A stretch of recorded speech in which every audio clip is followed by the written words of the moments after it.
Quem não fez a inscrição ainda, no final a Fabrício, tá? Vai estar esperando vocês ali para fazer a inscrição. E outra coisa, na aula de hoje, quem quiser tirar alguma dúvida ou perguntar alguma coisa, só levantar a mão, tá? Que a gente... Gostaria que vocês ficassem de pé e abrissem... De pé não, só abre Mateus 4, por favor. Mateus capítulo 4.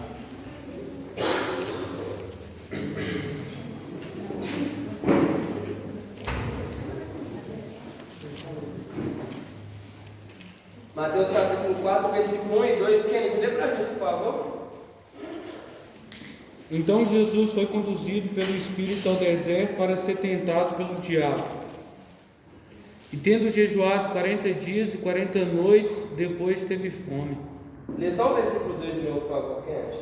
E tendo jejuado 40 dias e 40 noites, depois ele teve fome. Amém. Nós vamos recapitulando um pouquinho para algumas pessoas que são novas, o Breno, Ariel, mais alguns outros também. A principal coisa que nós precisamos lembrar é qual o sentido e a finalidade da palavra raiz, que significa sustentar uma árvore. Quando nós falamos de raiz, nós estamos falando então de sustentar algo que está em cima. Nós lembramos que nós buscamos Jesus para ser a nossa raiz, e durante essa semana comecei a refletir sobre quantas pessoas se distanciaram de Deus ou do seu propósito, ou até do sentido mesmo da igreja. Falo não só nossa, mas também geral. Desde o início da pandemia, eu sempre comecei a questionar Deus se essa pandemia foi algo que Deus estabeleceu, se foi algo do inimigo, ou se foi algo humano talvez, porque de certa forma a igreja ela sentiu muito, o impacto foi muito grande, acho que todos viveram períodos difíceis, mas acho que se tratando desse tempo de pandemia foi muito mais difícil, porque normalmente, pastor, quando as pessoas tinham alguma dificuldade, o que elas tinham, pastor Tiago, como um lugar onde elas poderiam melhorar era dentro da igreja. Então muitas pessoas que tinham vivido dias horríveis, elas iam ao culto, ou na quarta ou no domingo, para tentar buscar uma luz da parte de Deus, só que com a igreja com as portas fechadas, isso ficou muito difícil. Então, de certa forma, muitas pessoas sentiram muito a ausência dos cultos, da célula e dos movimentos que envolvem o sentido da igreja. Então, por isso eu montei a aula baseada um pouco nisso, e queria falar um pouco agora no início a respeito de preparo. Todos nós conhecemos o texto de Mateus 4, onde Jesus ele é conduzido ao deserto, para ser tentado pelo diabo. Comecei a estudar e ler ponto a ponto, palavra por palavra, Natan. E uma coisa que me espantou, não foi Jesus ter vencido o deserto, porque de fato Jesus ele é mais poderoso que Satanás. Não foi no final da história, Sabrina, onde os anjos vêm e começam a servir, porque de fato os anjos também têm o seu papel. Não foi de fato Jesus resistir às provocações do diabo. Aliás, ele era o Filho de Deus encarnado na terra. O que mais me impressionou nessa história, pastor, foi Jesus precisar de ter jejuado. Sendo o Filho de Deus, assim como o apóstolo Pedro se refere a Jesus, por qual motivo, Kennedy? O próprio Cristo encarnado, o próprio Deus encarnado, que faz parte de uma trindade, onde João 10 ele vai falar assim: eu e o Pai somos um. Com qual adjetivo Jesus, Kennedy, precisava de jejuar? Ou senão Jesus daria ordem aos anjos, e os anjos tirariam Satanás daquele ambiente. Então Jesus ele é conduzido ao deserto, e eu fiquei me perguntando, por qual motivo Jesus teve que jejuar? Detalhe, não foi um jejum assim como nós fazemos de 8, 12 horas, ou talvez um dia inteiro. Não foi, pastor Tiago, um jejum de 3 dias. Não foi um jejum de uma semana, foi um jejum de 40 dias. Eu fiquei me perguntando, por qual motivo Jesus precisou disso, sabe? E Jesus nos ensinou aqui, irmãos, Jesus não fez isso com a ênfase no jejum, mas uma ênfase em se preparar para os dias difíceis. Talvez, irmãos, nós estamos caindo, não é porque nós estamos fazendo coisas erradas hoje. Talvez foi porque nos dias bons nós não conseguimos jejuar perante o Senhor. Talvez o nosso preparo não foi o adequado para suportar o peso de continuar em Cristo mesmo com as igrejas fechadas. Na realidade, pastor, que eu acredito que o fechar a igreja não foi um sinônimo de que se desviou as pessoas, mas talvez revelou como é a nossa profundidade em Deus.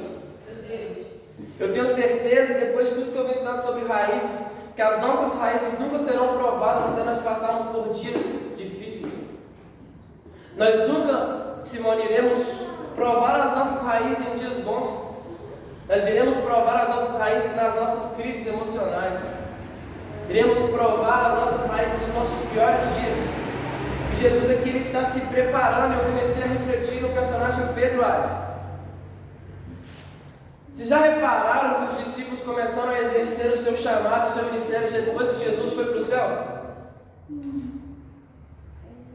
E eu comecei a me perguntar, se os discípulos não estavam prontos, os 11, um estava preparado. Pedro. Se tinha um cara, irmãos, que tinha tudo para estar preparado, era Pedro. A profecia que Jesus fala para ele: Pedro, a partir de hoje, tu serás pescador de homens. Mateus capítulo 16, Pedro, eu estou te entregando a chave do reino dos céus. Pedro, eu vou edificar a minha igreja sobre você, Pedro. Então, se tinha um cara que talvez estaria preparado, era Pedro, Sabrina. Quando Jesus fez me lembrar, enquanto Jesus vai ser crucificado, Kennedy, que por um ato de perseguição, Pedro vai cortar a orelha de Malco. Logo aí eu percebi que Pedro não estava preparado para viver aquilo que Deus tinha para ele. Porque nós se aproximamos mais de Deus nas nossas perseguições, nos nossos maus momentos, do que quando nós estamos caminhando tranquilamente. A prova disso, irmãos, é que no dia que os pastores fez reunião para fechar a igreja, nós nos unimos, começamos a orar, levantamos propósitos, levantamos dinheiro. A nossa perseguição, os nossos dias difíceis, eles servem para isso, para nos aproximar de Deus. Só que Pedro, irmãos, não estava preparado com isso. Jesus agora ele vai para a cruz, ressuscita, passa os seus 40 dias de ascensão na terra, em Atos capítulo 2, o avivamento. E Pedro vai ter a sua primeira oportunidade, Breno, em exercer aquilo que Deus chamou para fazer.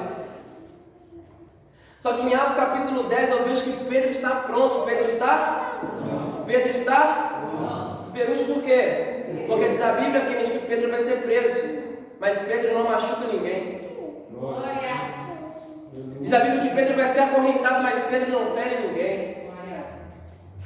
Irmão, sabe qual é o problema do nosso chamado? Não é Jesus nos entregar o chamado, o problema é que nós não estamos preparados para exercer aquilo que Deus nos chamou para fazer.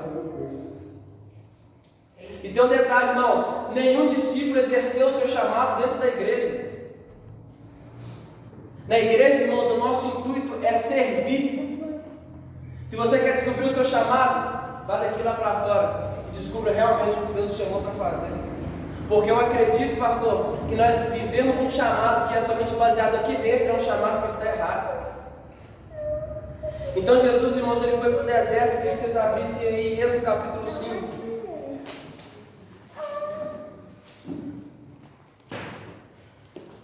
Kennedy, lê para a gente de novo, só o versículo 1, por favor. Êxodo 5.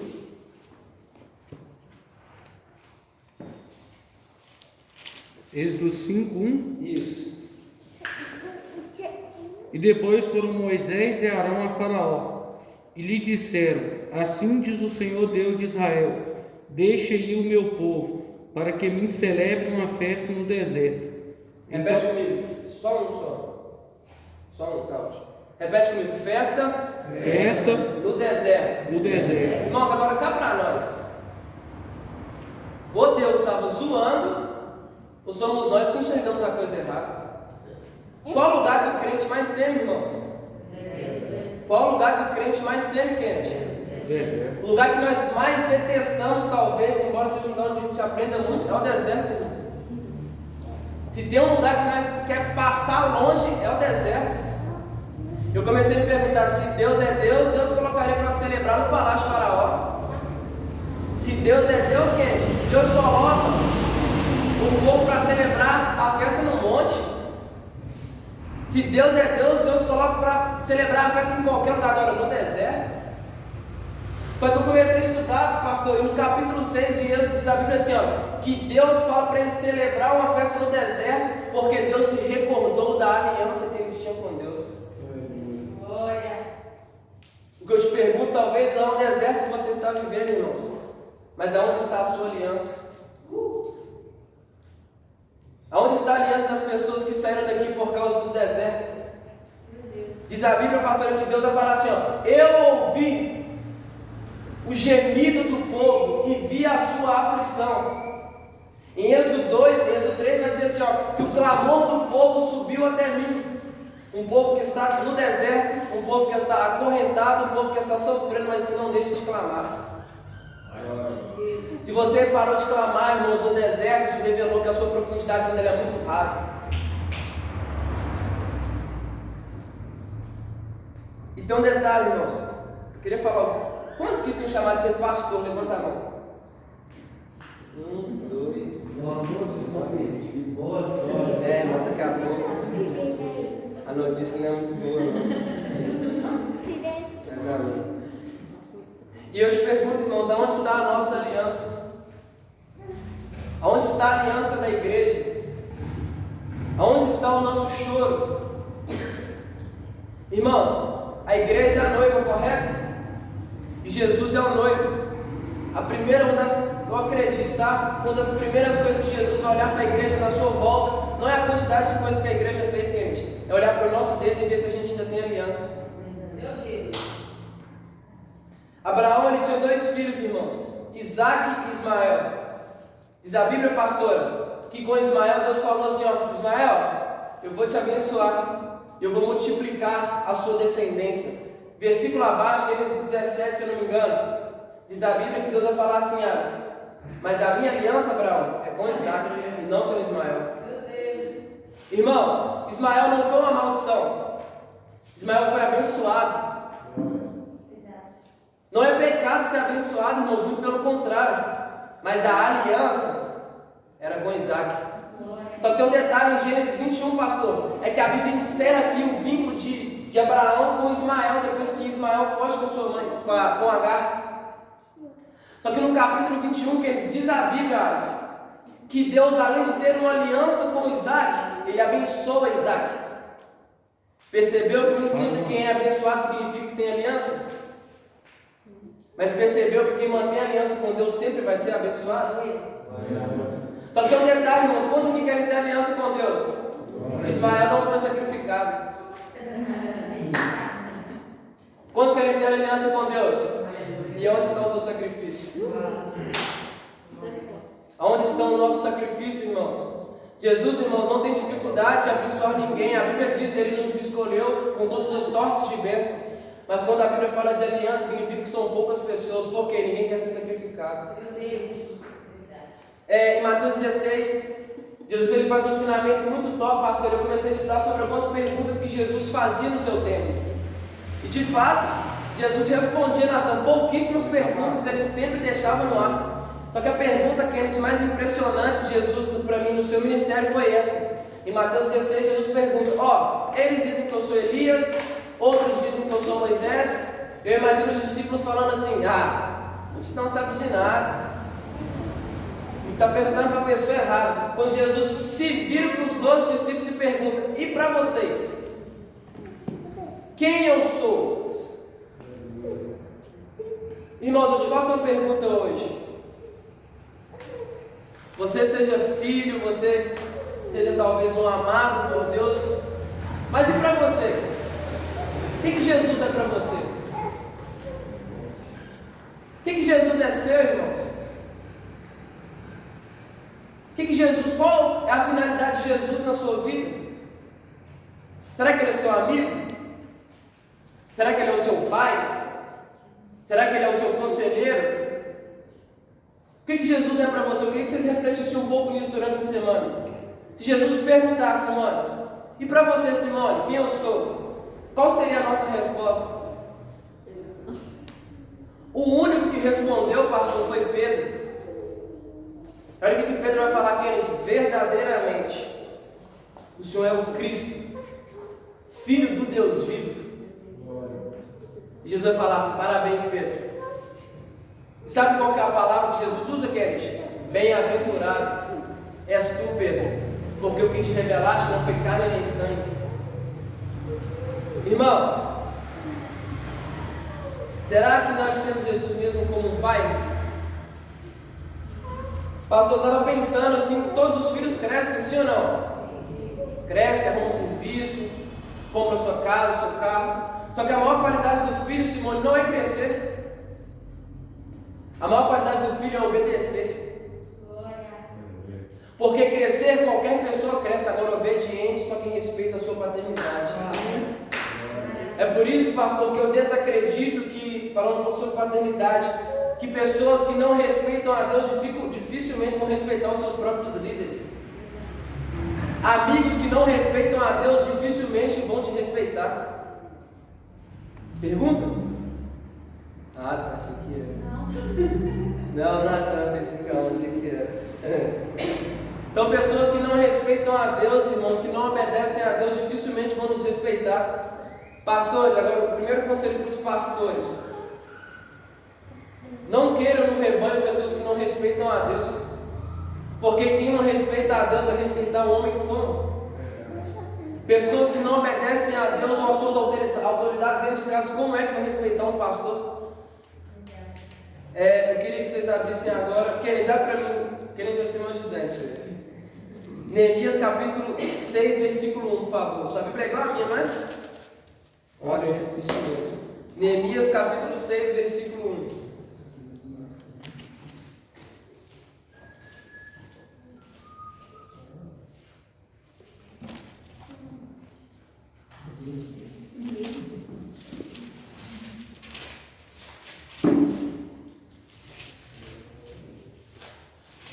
E aconteceu que, tendo ouvido Sambalate, Tobias e Gesem, o Arábio, e outros dos nossos inimigos, que eu havia edificado um muro e que não ficou nele nenhuma brecha, mesmo até aquele tempo não tivesse sido portas a portas nos portais. Quem lê de novo, por favor.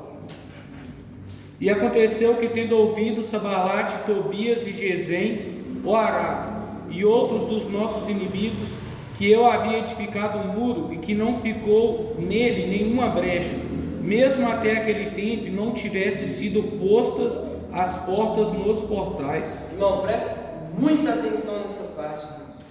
Todos nós conhecemos a história que os muros de Jerusalém foram destruídos e que Neemias reconstruiu. Todo mundo conhece, amém? Amém. Eu achava, pastor, que o maior empecilho aqui era de fato os muros têm sido derrubados, irmão. Eu gosto de fazer muita análise com a Bíblia, com os dias atuais. Comecei a falar com Deus quantas pessoas deixaram seus muros ser derrubados. Só que, irmãos, o maior problema de Jerusalém não eram os seus muros ser derrubados. O primeiro problema de Jerusalém não foi o muro derrubado. O primeiro problema de Jerusalém está onde o Kennedy leu, é que havia brecha. Os muros de Jerusalém, irmãos, eram enormes, eram muito grandes, só que o problema é que eles eram altos, só que embaixo tinha brechas. Nós não caímos, irmãos, porque nós nos tornamos altos, mas caímos por causa das nossas próprias brechas. E tem um detalhe, irmãos, é que em nenhum momento das nossas vidas vamos ter dificuldade de subir. Pode ver, irmãos, na igreja, no serviço, em qualquer lugar, nós sempre queremos subir. É uma qualidade, ou talvez uma característica que todo ser humano tem. Só que está aí o problema, irmãos, de se tornar alto demais e profundo de menos. É que em algum momento alguém vai passar e possivelmente se nós somos altos demais e profundos de menos, nós iremos cair. Irmãos, Neemias entendeu tanto o seu propósito, pastor, que Neemias vivia no palácio do rei, era copeiro do rei, mas Neemias não vivia o seu chamado no palácio. Para viver aquilo que Deus queria para ele, Simone, ele teve que se ausentar do palácio. E outra coisa, Neemias estava tão acostumado a ficar em lugares altos que para reconstruir o muro ele teve que descer. Irmãos, queiram subir de nível, mas a profundidade está nos lugares baixos. Queiram alcançar lugares altos em Deus, tendo Deus como prioridade. Mas o segredo, irmãos, de ter uma raiz é sempre embaixo. Talvez eu te pergunte, irmãos, qual o muro da sua vida que caiu? Qual área da sua vida que caiu? Infelizmente, pastor, nós nos tornamos talvez a geração mais fria de todos os tempos. Nós lemos a Bíblia e vemos que os cultos que Jesus estava presente tinha cura, tinha milagre, tinha batismo, tinha mudança. E hoje nós vemos que reflete tanto a nossa falta de raiz que nós entramos para o culto de um jeito e saímos da mesma forma. Embora nós já ouvimos que onde Jesus está é impossível que aquilo se torne a mesma pessoa. Onde Jesus está é impossível que o ambiente ele seja o mesmo. Aí eu te pergunto, irmãos, será que Jesus se ausentou dos nossos cultos? Será que é Jesus que não está vindo? Porque nós não vemos cura mais, não vemos libertação mais, não vemos transformação mais, não vemos pessoas rodando mais. Eu te pergunto, o problema está em Jesus ou na nossa falta de raiz? O problema está em Jesus ou na nossa falta de profundidade? Irmãos, eu tenho certeza absoluta que nós ainda não sofremos nem 2% do que nós iremos sofrer. Vou repetir isso, irmãos. Nossa vida é difícil. Como eu disse na primeira aula, quem quer ser profundo vai ser traído, vai ser negado, vai sofrer ingratidão, vai amar e não ser amado, vai estender a mão estendida para te ajudar. Quem é profundo, quem quer ser profundo vai passar por tudo isso. Mas nós não sofremos nem 1% que nós talvez iremos sofrer nas nossas vidas. Se nós lemos, irmãos, a história do apóstolo Paulo e dos discípulos, nós nem somos perseguidos direito. A gente nem é atacado direito. Embora de vez em quando eles façam uma macumba ou outra aí para essa igreja, que é normal, mas isso é muito pouco, irmãos. Nós temos que se preparar, porque isso ainda não é sofrer pelo Evangelho. Irmãos, o Evangelho não é só sorriso, Breno. Não adianta a gente querer se ausentar das crises, dos choros, das tristezas, porque o Evangelho não é só alegria. Ser profundo não é só você ser feliz, irmãos. Até porque, como Anderson Silva fala, felicidade, alegria e propósito não são duas coisas que combinam muito, não. Não é todo dia que você vai chegar na igreja com um sorriso no rosto, não, irmãos. Vou me arriscar a falar, talvez você vai ter mais lágrimas do que sorrisos. Talvez você vai entender que as pessoas vão estar do seu lado, mas no seu pior momento você vai ver que você vai estar sozinho, irmãos. Irmãos, eu não estou falando mal, mas para vocês terem ideia, eu não estou falando mal de verdade, por Deus, não estou julgando, não. Irmãos, nós fizemos uma reunião, tem mais ou menos quanto tempo aquela reunião? Uns 2 meses, irmãos. Talvez todo mundo chorou, todo mundo se comprometeu a ajudar, todo mundo prometeu mudança, e várias pessoas já saíram da igreja. A culpa talvez não sejam delas, irmãos. Isso reflete que nós ainda não somos profundos em Deus. Então começa a perceber que pessoas que talvez em outro tempo estavam falando assim, estou com vocês. Onde estão essas pessoas, irmãos? Irmãos, o seu propósito, ele é muito valioso. Diga amém por isso. Amém. Mas ele é altamente perigoso. Irmãos, Satanás, ele não quer derrubar quem está no mundo. Quem está no mundo já está derrubado. A intenção de Satanás é derrubar os filhos. O apóstolo Paulo vai falar assim, que Satanás cegou o entendimento dessa geração, os olhos dessa geração, a fim de que não vejam a luz de Deus. Irmãos, Satanás ele quer investir em destruir o propósito que Deus tem em nós. Está entendendo por que tanta dificuldade? Quantos que já repararam que as pessoas do mundo, raramente elas estão tristes? Levanta a mão. Você vai conversar com uma pessoa do mundo, irmãos, você fica de cara. Você fica de cara, nossa, fui promovido. Não recebi o dinheiro, ganhei um carro. Nossa, um padrinho meu pagou metade da minha moto. Aí você vai olhar no seu Pix, irmãos. R$2, irmãos. São coisas que quem vive em Cristo passa. Irmãos, eu gostaria de falar um pouco de luz daqui a pouco. Irmãos, olha para você ver, nós não queremos entender talvez a lógica de Deus, pastor. Misericórdia. Já? Nós não queríamos entender, Simone, a lógica que Deus tem, pastor. Gênesis 11, Vitor, Deus chama Abraão. Abraão, sai da sua casa, da tua parentela para a terra que eu te mostrarei. Isso é lindo, sim ou não? Sim. Lindo, sim ou não? Sim. Deus tira Abraão de casa, dos parentes, dos amigos, da família e vai levar ele para uma terra que Jesus iria mostrar a ele. Gênesis 12, Abraão sai de casa e o lugar que ele vai para o Egito está passando fome. Muito lindo isso. Muito lindo Jesus tirar da sua casa para um lugar que está com fome, passando uma grande fome. Então nós precisamos entender, irmãos, que quem quer viver a profundidade verdadeira irá passar sofrimentos que outras pessoas não vão passar. Se você quer ser profundo, irmãos, se você quer ter um legado, como a aula do Natan vai explicar, se prepare para viver coisas, Kennedy, que poucas pessoas vão viver. Olha, pense comigo, irmãos. Ana não podia ter filhos. E Penina tinha filhos, Kennedy. A história dos filhos de Penina, irmãos, é contada em um versículo. A história dos filhos de Penina é contada em somente uma frase. E a história de Samuel? 2 livros. Só que para Ana ter Samuel, Ana teve uma coisa que Penina não teve: lágrimas. Então está entendendo que para Deus gerar o melhor de você, talvez seja necessário você sim ter as suas lágrimas? Aleluia. Quem foi maior, irmãos? Quem conhece os filhos de Penina? Agora eu conheço Samuel. Profeta, juiz, sacerdote, ungiu Saul, ungiu Davi. Que nós vamos entender, irmãos, que tem hora que é melhor ser gerado o nosso melhor em lágrimas do que ter uma alegria fora da presença de Jesus. Quantos que amam as trevas, digo amém?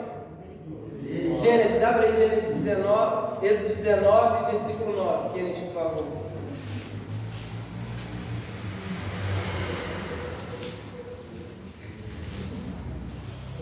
Êxodo 19, versículo 9, Kennedy. O Senhor disse a Moisés: Eis que eu virei a ti numa nuvem espessa, para que o povo ouça enquanto eu falo contigo, e também para que te creiam para sempre. E Moisés anunciou as palavras do povo ao Senhor. Lá vai uma característica de Deus aqui que me impressiona, irmãos. Todos nós odiamos as trevas, sim ou não? Deus, diz a Bíblia em Êxodo 13, 21, que de dia iria numa coluna de nuvem, de noite numa coluna de fogo, aquela coisa toda, muito linda. Só que agora, pastor, Deus inverte os quadros, porque o povo já estava se perdendo. Então olha que a nuvem espessa, irmão, significa nuvem escura, Kennedy. E olha o que Deus vai falar com Moisés: Moisés, dessa vez eu vou ir em nuvem, Senhor? Não. Em nuvem clara? Não. Em coluna de fogo? Não. Moisés, dessa vez eu vou em uma nuvem escura. Está aqui uma qualidade, irmãos, que fez Moisés ser um dos maiores líderes da história, Kennedy. Ouvir a voz de Deus, mesmo estando em um período de escuridão. Irmãos, na escuridão, todos nós um dia iremos viver. Agora, para ouvir a voz dele, tem que se tornar profundo. Glória. Ouvir a voz de Deus na luz, pastor, é muito fácil.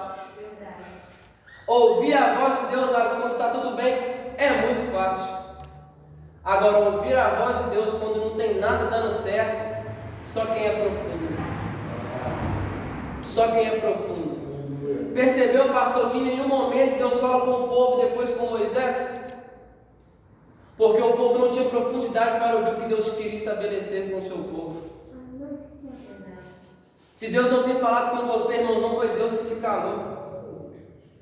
Reflete o seu nível de profundidade. Aleluia. Ouvir a voz de Deus reflete o seu nível de profundidade. Ter sensibilidade à presença de Deus reflete a sua falta de profundidade. Talvez não foi Deus, irmãos, que parou de falar.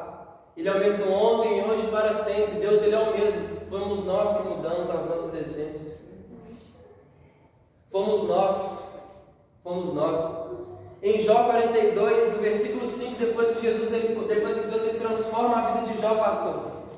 No versículo 5, eu queria fazer uma pergunta primeiro. Quantos aqui acreditam que Jó era profundo? Diga amém. Amém. Levantem a mão e diga amém. Tem algo que é no mínimo curioso. Capítulo 42 de Jó, diz a Bíblia, pastor, que Jó vai falar assim, ó. Antes, eu conhecia o Senhor de ouvir falar, porém agora eu te contemplei com os meus olhos.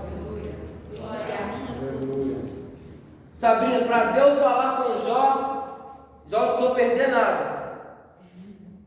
Mas para Jó contemplar com os olhos, teve que perder tudo. Se você quer contemplar, irmão, aquilo que Deus quer estabelecer na sua vida, perca tudo. Se você quer contemplar aquilo que Deus ele preparou para você desde o ventre da sua mãe, esteja pronto para perder tudo. Deus ele restitui, irmãos. E a parte mais linda não é quando Deus restitui as coisas de Jó. A coisa mais linda é que Jó, mesmo talvez conhecendo e ouvir falar, prosseguir e continuar conhecendo. É por isso que em Oséias, no capítulo 6, Oséias vai dizer: conheçamos e prosseguimos em conhecer. Irmãos, há um tempo atrás, nós da célula começamos a ter a célula baseada nesse tema, eu quero conhecer Jesus. E tem um versículo que passou que ele me marcou nos últimos tempos muito, foi esse do apóstolo Paulo em Filipenses 3,10, onde ele fala assim: eu quero conhecer Jesus e conhecer o poder da sua ressurreição. Irmãos, guarde isso. O apóstolo Paulo, se eu não me engano, ele escreveu 13 cartas, alguns acreditam que foram 14 com a carta de Hebreus. Só que, queridos, isso é no mínimo, uma surpresa. Porque o apóstolo Paulo, pastor, foi arrebatado até o terceiro céu. A carta de Filipenses é a sua 7ª carta. Como que um cara que já escreveu várias cartas sobre Jesus está falando que precisa conhecer Ele? Como que um homem que já abriu diversas igrejas, pastor, está dizendo: eu quero conhecer Jesus? Irmãos, preste muita atenção nisso. Em Romanos é a primeira carta do apóstolo Paulo. E olha como ele se apresenta, queridos. Eu, servo de Cristo, separado para ser apóstolo. Opa, aqui nós vemos a primeira qualidade do apóstolo Paulo, que é assim, mesmo sabendo quem ele era, nunca perder a essência de servo. Eu desconheço alguém que seja profundo e não sirva as pessoas. Outra qualidade é entender aquilo que Deus chamou ele para fazer, que era o ministério de apostolado. Um apóstolo separado. Deus foi lá e escolheu a dedo, pastor. Então, desde o começo da trajetória do apóstolo Paulo, Breno, o apóstolo Paulo sabia que o chamado dele era ser apóstolo. Então, o apóstolo Paulo começa a escrever várias cartas, Simone. Agora nós chegamos na 7ª carta do apóstolo Paulo e lemos que o apóstolo Paulo, depois de ter abrido várias igrejas, entender o seu chamado, ser servo de Jesus, abrir várias igrejas, ele foi arrebatado até o céu. Em Filipenses 3,10 o apóstolo Paulo está dizendo: eu quero conhecer Jesus. Aleluia. Glória a Deus. Existem 2 quesitos, irmãos, fundamentais na história deste homem. É conhecer o propósito que Deus tinha na vida dele, e do outro lado, que era o mais importante, conhecer o Deus do propósito. Talvez, irmão, você já sabe o seu chamado. Parabéns. Mas e o Deus do chamado, será que você conhece? Agora eu fico me perguntando, se o apóstolo Paulo, que era o cara, o homem, o fera, que eles gostam bastante do apóstolo Paulo, se o apóstolo Paulo está dizendo, um cara enraizado, um cara transformado, um cara mudado por Deus, está dizendo que ele precisa conhecer Jesus, mesmo abrindo diversas igrejas, trazendo um novo movimento sobre o mundo, quem somos nós para não conhecer Jesus? Irmão, se você se acha profundo, tira essa tese e começa a estudar sobre esse cara. Porque se esse homem que ele está se assumindo uma pessoa que precisa conhecer Jesus, quem dirá nós, irmãos, que vivemos nessa frieza espiritual? Será que nós conhecemos Jesus de verdade, irmãos?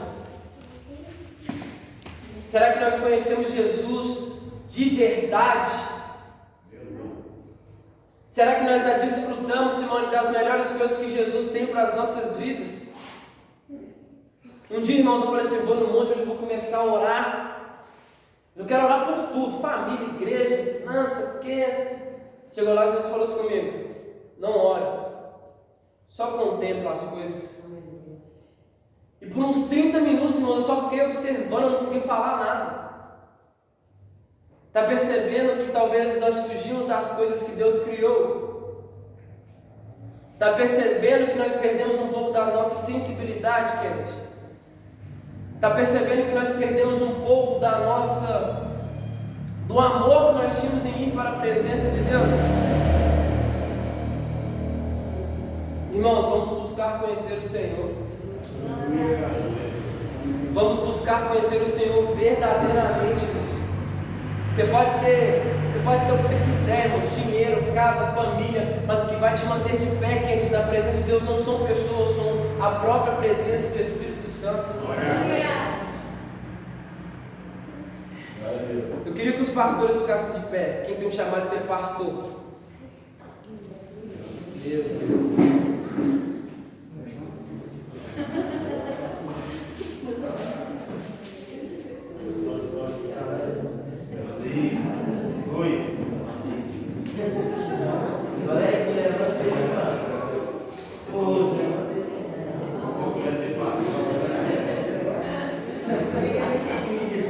Amém? Pastores, Atos capítulo 20, versículo 28. Olhai, pois, vós e por todo o rebanho, sobre que o Espírito Santo vos constituiu a bispo, para apacentares a igreja de Deus, e que ele resgatou com seu próprio sangue. Vou ler só o princípio. Olhai, pois, por vós. Pastores, na tradução original está dizendo assim, pastores, cuidem de si mesmo. Porque em toda a Bíblia, pastor, nós sempre vemos que o pastor, a função dele é cuidar das suas ovelhas. Que o bom pastor dá a vida pelas suas ovelhas. Que o bom pastor, ele sempre vai estar com as suas ovelhas. Só que em nenhum momento nós vemos a honra da ovelha como pastor. Por isso, pastores, cuidem de vocês mesmos. Pastores, invistam na igreja, invistam nos ministérios, mas nunca deixem de investir em vocês mesmos. Sabe por quê? O pastor é aquela pessoa que cuida de todos da igreja, mas que recebe poucos cuidados. Pastores, cuidem da mente de vocês. Pastores, cuidem da saúde de vocês. Pastores, cuidem do coração de vocês, porque a igreja sente quando o pastor está descuidado. Não que nós sentimos que nós estamos com pena, a igreja sente espiritualmente. Porque tudo que Jesus vai estabelecer na igreja, primeiro ele estabelece nos pastores. Por isso que Deus falava com Moisés e não com o povo. Cuidem de vocês, orem mais por vocês, ajudem mais vocês mesmos, tirem um tempo para vocês, cuidem de tudo que vocês têm da família de vocês, porque dificilmente um pastor ferido cuidará de uma ovelha machucada. Pode se sentar, pastores.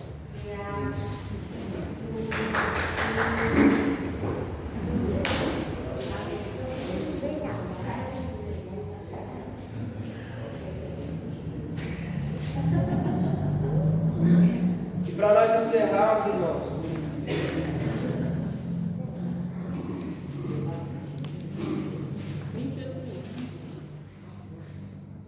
eu queria que agora, irmãos, de verdade, que vocês sejam sinceros um com os outros, você e Deus, que todos fechem os olhos, por favor, todos fechem os olhos, e que dependendo se você tem 1 mês, 2 meses, 1 ano, 5, 10, 15 anos de caminhada cristã, que você que se considera realmente uma pessoa profunda em Deus, que você levantasse sua mão, por favor. Se tiver alguém. Se tiver alguém que se considera profundo, levanta a mão. Amém. Pode abrir os olhos. Irmãos, como eu disse, a nossa profundidade nunca será testada, Kenneth, em bons momentos. Sempre será nas piores fases. E eu li uma qualidade, pastor, que Davi teve, que é simples, mas é de uma pessoa que tem uma extrema profundidade em Deus, Kenneth. 2 Samuel capítulo 12, para a gente encerrar. 2 Samuel capítulo 12, versículo 20, olha o que a Bíblia diz. Então Davi levantou-se da terra, lavou-se e se ungiu, mudou as suas roupas e entrou na casa do Senhor e o adorou. Irmãos, Davi tinha acabado de pecar. Irmãos, Natan tinha acabado de confrontar Davi. Só que esse pecado de Davi, senhor, ele foi diferente porque nós sabemos que todo pecado tem consequências, sim ou não? Só que no pecado de Davi, Natan já falou na hora quais seriam as consequências de Davi. E olha só, talvez o sonho de todo rei é ter filhos, para que esses filhos herdem o seu lugar. E olha o que Natan vai falar: certamente o seu pecado vai refletir em todos os seus filhos. Se nós estudarmos todos os filhos de Davi, que todos tiveram um problema. Na genealogia, na descendência dos filhos de Davi, todos tiveram um problema. Então eu imagino, pastor, agora Davi totalmente frustrado com isso, com medo de talvez que o seu reinado trocasse, que passasse para outras pessoas. E agora a Bíblia vai dizer que o fruto do pecado de Davi, que era aquele bebê, ele nasce e depois ele vem a óbito. Olha que tristeza, irmãos. Davi era rei, planejou a morte do próprio amigo, adulterou, descobriu que todos os seus filhos iriam ter problemas, o bebê ele já morre. Davi está desolado. Davi está, talvez, Breno, no seu pior momento ministerial. Davi está totalmente triste com tudo aquilo que ele estava vivendo. E talvez Davi se perguntou e falou assim: se eu ainda estivesse no pasto, se eu tivesse valorizado mais aquilo que eu conquistei. Irmãos, eu tenho certeza que se Adão tivesse experimentado um pouquinho do deserto, ele não tinha caído no jardim. Porque nós só valorizamos o jardim o dia que nós estamos fora dele. Só valorizamos a presença, Simone, quando nós percebemos que ela já foi embora. Então Davi, irmãos, está no seu pior momento. Crise ministerial, crise espiritual, crise na família, crise financeira, crise no reinado. Então nós olhamos aos olhos humanos, queridos, e percebemos que aqui Davi tinha todos os adjetivos para talvez tentar qualquer outra coisa, menos a presença. Nós, muitas das vezes, queremos talvez sair da igreja, de ministério, sem motivos concretos de sair do ministério. Talvez uma briga, uma discussão com alguém, algo que foi mal resolvido, e nós já queremos sair da igreja ou do ministério. Davi, irmão, sim, tinha todos os direitos, todos os adjetivos, todos os motivos, mano, para desistir de tudo que ele tinha conquistado. Sabe o que Davi faz? Vai para a casa do Senhor, ora, jejua, se prostra, se humilha. Percebeu, irmãos, a atitude de um cara profundo que é diferente?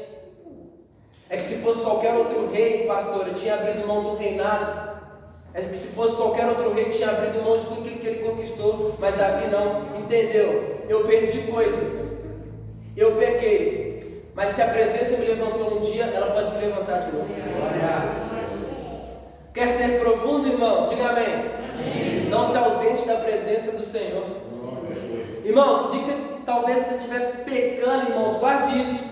O dia que Deus falou assim, hoje eu não vou descer, que ele poderia falar isso, o dia que Adão caiu, diz a Bíblia que Deus ele desce até o jardim e pergunta: Adão, onde estás?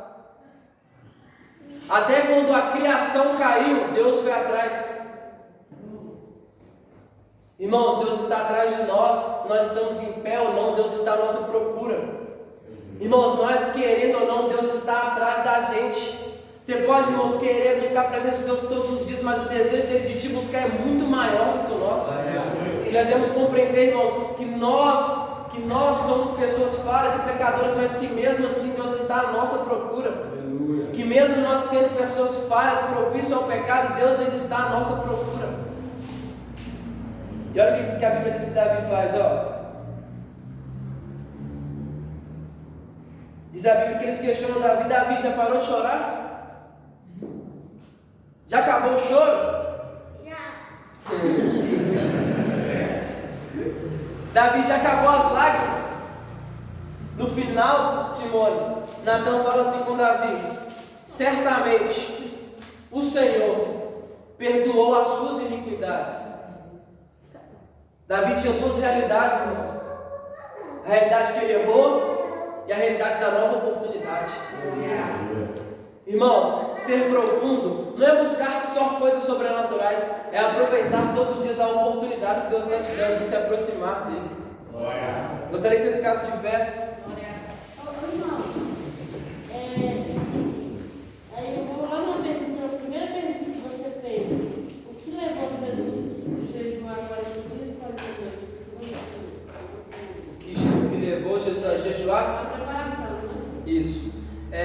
Não só o preparo, mas como Jesus ele veio de forma humana, Jesus ele sempre quis ensinar nós, como humanos, que quando Jesus diz assim, ó, vocês farão obras maiores, Jesus está nos ensinando que todas as obras que ele fez foi como homem. Então, que se ele se preparou, Jesus está nos ensinando o segredo de vencer os nossos desertos. Entende? Porque normalmente nós queremos vencer o deserto com armas que nós não temos. Amém? Gostaria, irmãos, que nessa noite você orasse a Deus sim, pedindo que você fosse profundo. Irmãos, profundos não são pessoas que sempre estão em pé. Profundos não são pessoas que simplesmente estão de pé. Profundos são pessoas que têm a capacidade de se reerguer mesmo em momentos difíceis. Mesmo depois de ter perdido muitas coisas. Mesmo depois de ter abrido mão de várias coisas, profundos são que conseguem se reerguer, irmãos. Profundos são vidas feitas de recomeços. Que nessa noite nós venhamos buscar ao Senhor